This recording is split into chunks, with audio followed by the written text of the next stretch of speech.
You're watching Down Memory Lane with celebrated Ghanaian commentator Joe Lartey. And today we are going into Africa for a momentous game between Asante Kotoko of Ghana and Engelbert of Zaire, which is now Democratic Republic of Congo. Mr. Lartey, good to have you on the show. Why is this game so important to you as far as your memories are concerned?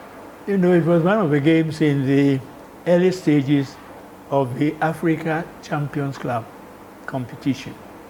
And the attitude of Congo, Congo at that time, I call them Congo. Yes, yes. Excuse me for that. Congo was very determined to win the championship. Mm-hmm. And I think they did after that particular match. Mm-hmm. So the keenness of both sides. Asante Kotoko wanted the cup, Congo wanted the cup, and it was no joke. No joke at all. I know even before the game, you had a very interesting plane ride from Ghana to Zaire. Tell us about that plane ride. Well, we went to, maybe a lot of my listeners now wouldn't know what, but we flew to Kinshasa in a plane called the Caribou. It belonged to the Ghana Air Force. And it was a propeller plane. And it took us 9 hours to go from Accra to the place, Kinshasa. Non-stop? Non-stop. And it could make a lot of noise. The plane made a lot of noise. So I remember Ado Damiti was creating jokes on board, teasing people and so on. It was very interesting. And when we arrived, and the Kinshasa, the people, the whole nation was waiting for the Kotoko. What was Asante Kotoko's reputation in the early 70s? They were winning a lot of matches. They were the only Ghanaian side at the time that took part in international competitions. And they were performing well. So their reputation went ahead of them. And the Congo people wanted by all means to win because it was their home match for them. It wasn't a derby. Was this a first leg game or a second leg game? It was a second leg game and the final. Okay. And the first leg, what was the score in the first leg? Do you remember? I can't remember that. Yeah. So at Kumasi. Yes. Remember. But then give us a sense of the Kotoko team. Who were the star players on the Kotoko team? I can remember very clearly Robert, the goalkeeper. Robert Mensah. The goalkeeper. Am I right? Yes, Africa's number one. He used to wear a cap, a black and white dotted cap, and people believed that there was juju in it, you know. And he was in the post for Asante Kotoko in Kinshasa, and he did very well. In fact, he had created a reputation for himself, such that the Engelbert players, some of them were afraid of him. I heard he was an ultra-relaxed person. Yes. What are some of the antics that Robert Mensah used to get up to in the games that you observed? He used to play some tricks with the cap that he was wearing. And it made people feel, they said there was juju in the cap. Mm-hmm. You know, and he was tall and big, very, very tall. Was he a good goalkeeper? Yeah, he was. Mm-hmm. He was a very good goalkeeper. Mm-hmm. Except that he missed a few things in life. Mm-hmm. That's why he departed his earth so early. Yeah. He could have gone on and on and on. And I remember the role I played in his funeral. Mm-hmm. I wrote a long story about him on the day of the burial. And we traveled with the corpse from Accra right through to Cape Coast. Yes. So he was a great goalkeeper.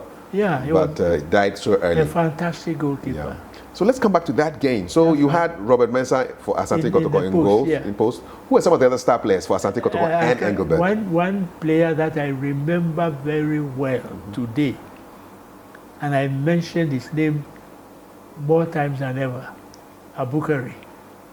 Then I have a way of pronouncing the Abukari.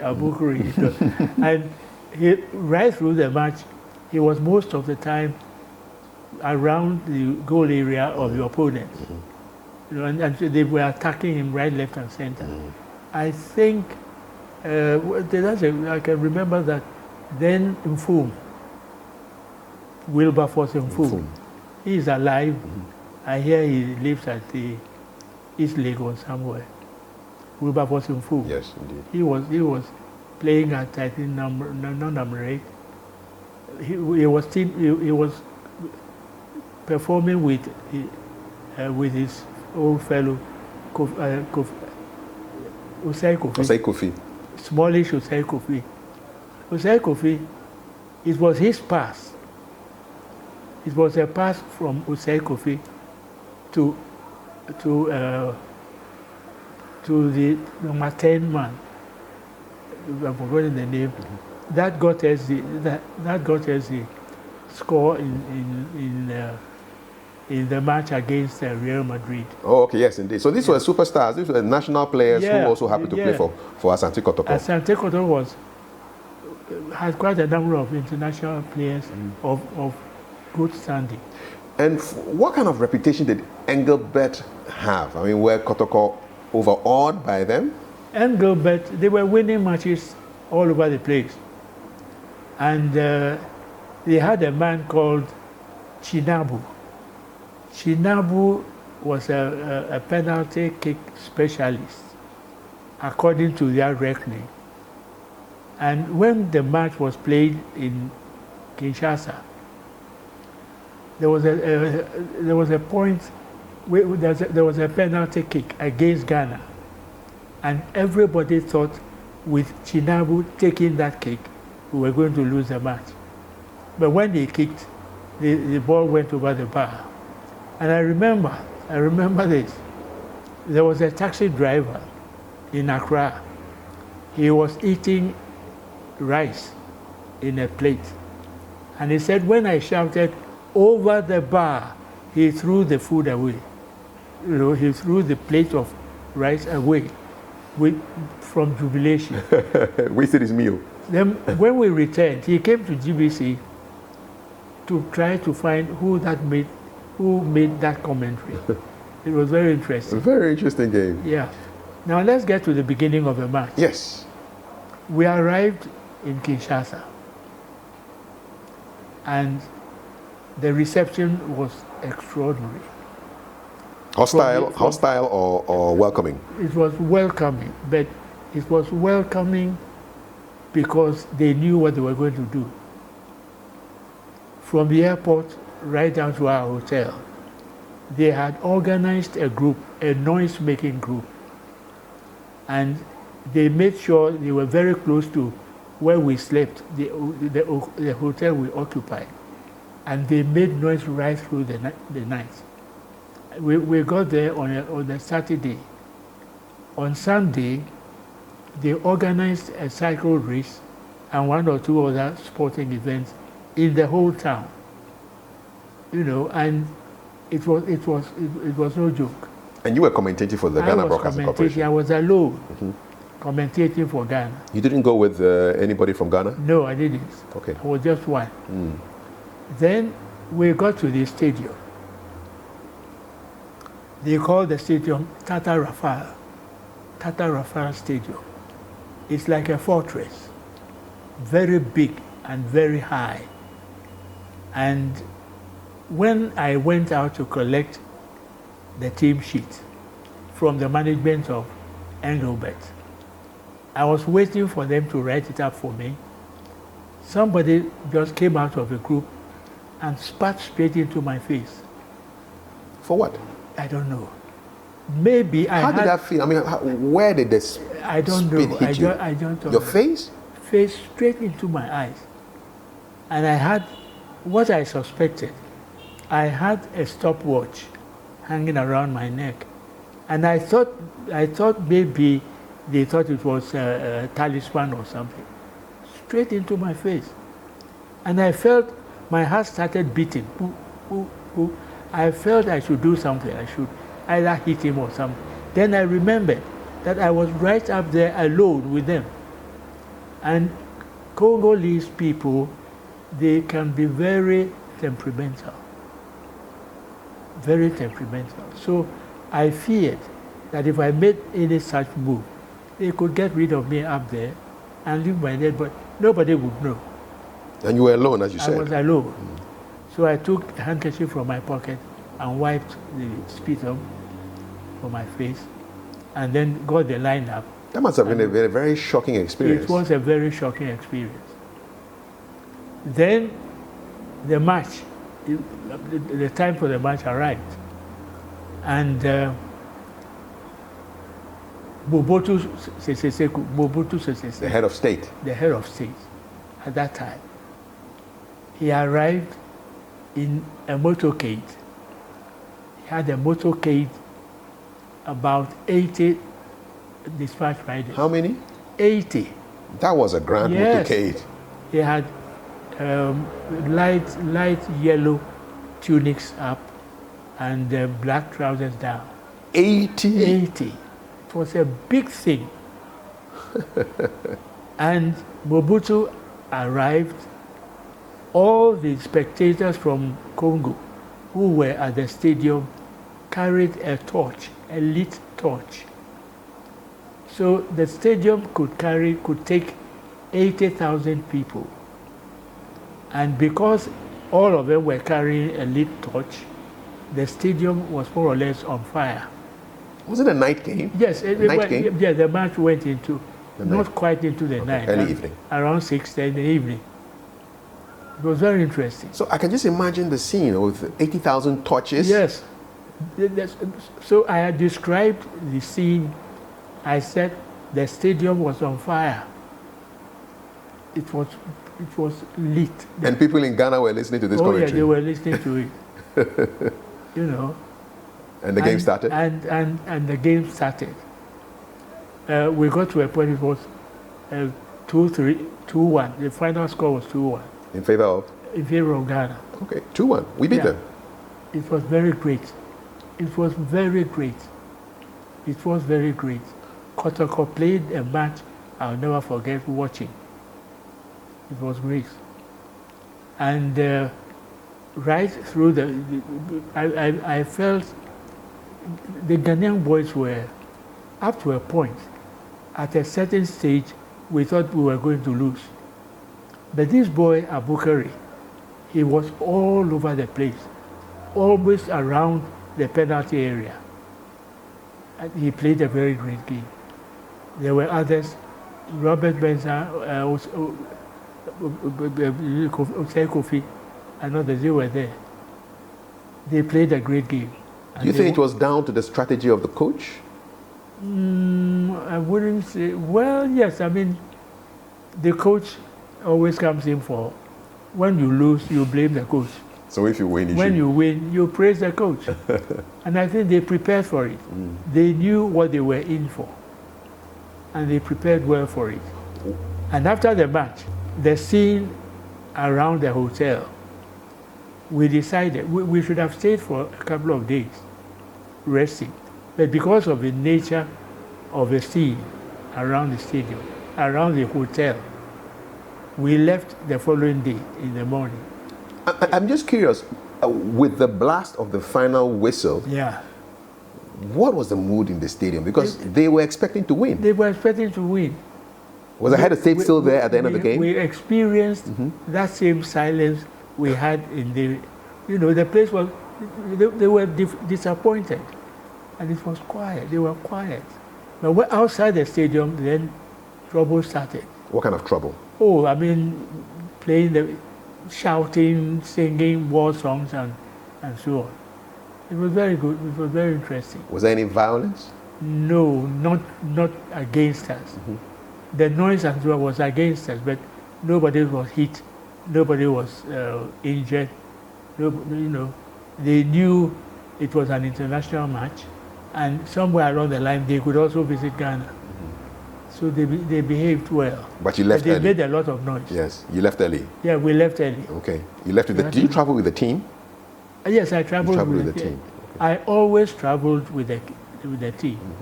Always. And then back in the day, who paid for your travel expenses? Was it Ghana Broadcasting Corporation? Ghana Broadcasting, They paid for it. They paid. Okay. They paid for the journey. I think again that match was part of Kwame Nkrumah's desire for a unity in Africa. Yeah. Although this took place after he had been overthrown, yes. But it was still in the thinking of everybody that football should create unity. And I think to some extent it's correct. I understand that the multiple languages that they did the commentary in Congo inspired you to make some changes when you got back to Ghana. Absolutely correct. When I went to Congo, I noticed that they were doing commentary in 6 provincial languages. So I said, well, in Ghana, I started thinking. So when I returned, the head of sound broadcasting at the time was one Mr. Senaya. I suggested to him that we should also start doing commentary in the Ghanaian languages. And he laughed at me and said, he said, Mr. Joe Lartey, how could somebody do commentary in soccer in Ewe? He actually said that? He said, but I'm repeating it today because it has stuck in my mind. He said, Mr. Joe Lartey, how can somebody do soccer commentary in Ewe language? His mother language. But yes. they were able to do it. I took over some members of the Ghana language section and trained them. What languages did you choose? Oh, in each, for the training? Yes. The training was in English and sometimes I'm a Ghana man. Yes. I spoke Ghana to the Ghana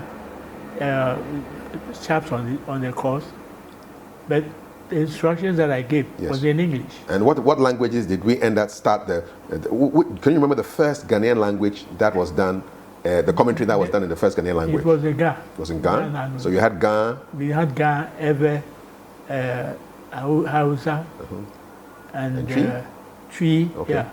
Twi, Yamamus. You don't know? I do not remember. Well, there were 2 Amamus. I think they were twins in GBC. And they were on the course, I remember.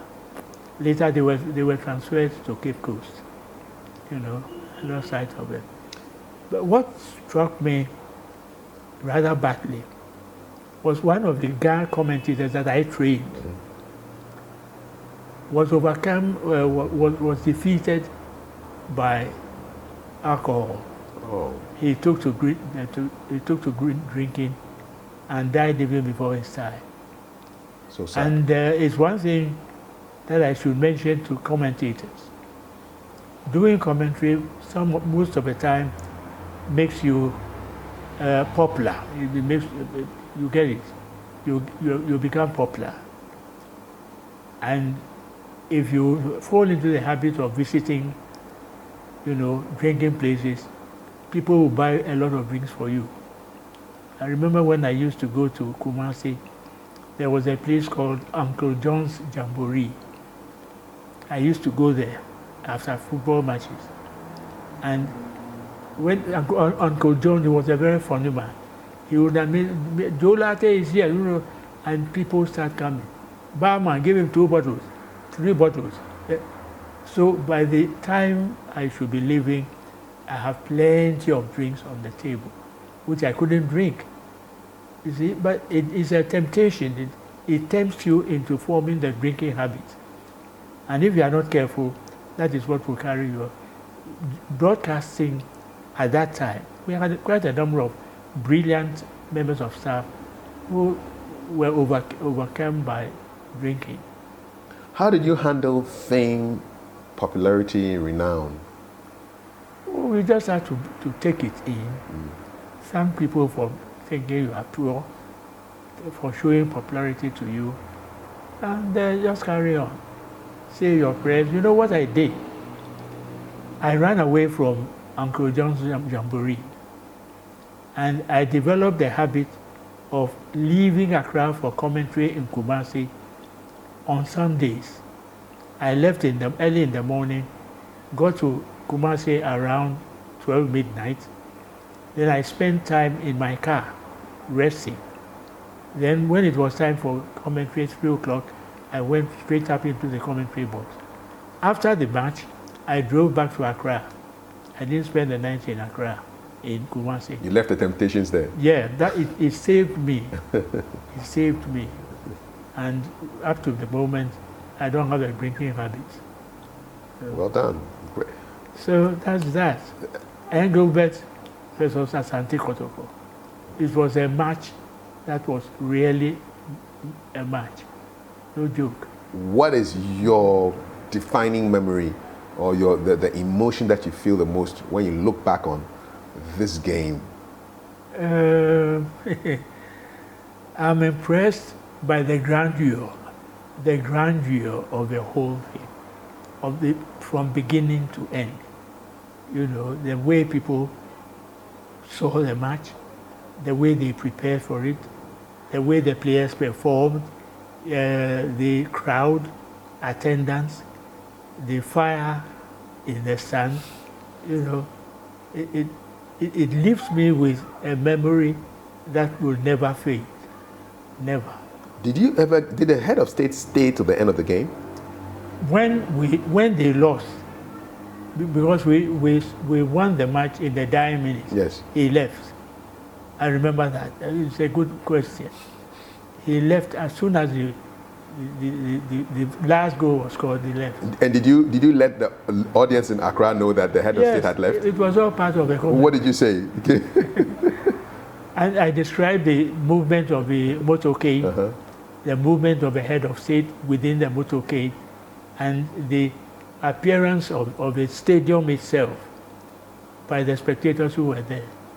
What tips can you give commentators with regarding how to describe things that you see? Commentary depends a lot on language. So you have to acquire, you make the effort to acquire language, descriptive language. You have made the effort to acquire descriptive language. How did you do it? By reading, listening to commentary from BBC. They were in the league. They started commentary. There's one thing I want to say. Today, we have TV. In those days, the early days, we didn't have TV. So it was the job of the commentator to do a lot of talking, a lot of description, a lot of feeling, your feeling in the commentary, a lot of study. You have to study. You should know the game you are covering. If it's football, you should know the rules of football. If it's boxing, you should know the rules of football, you know, so that you can speak the rules of boxing, yeah. The language that the occasion deserves. Okay. Yeah. So it's a lot of preparation. A lot of It's not just opening the microphone and talking. Yeah. I said you should listen to BBC. Up to today, BBC is still the best in commentary. I second that 100%. Yes. Right now. Yeah. They're still the best in commentary. Yeah.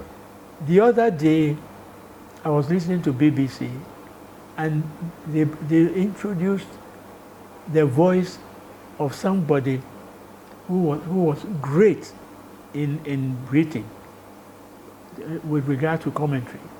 There was a man called Peter Drury? No. Okay. Oh, the name came just when I was talking. No, the BBC has really good quality. Yeah, but he's dead. Yes. His performance was short-lived. He was very good. And some women left their husbands to chase that man. Yeah.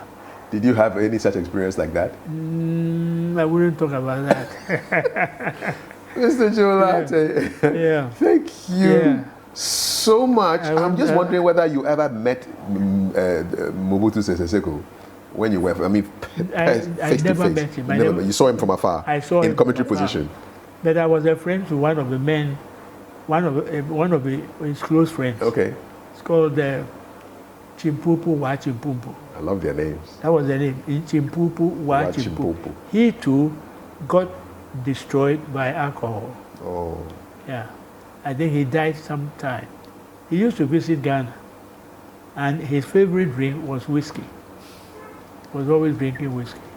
So alcohol has Can taken destroy a lot of if people you down. use it wrongly. Wrongly. Yeah. Okay. Yeah. So we. Thank you so much. I really enjoyed traveling down memory lane with you You're welcome. to the early 70s, where Kotoko took on the mighty Engelbert in their own backyard and came out victorious.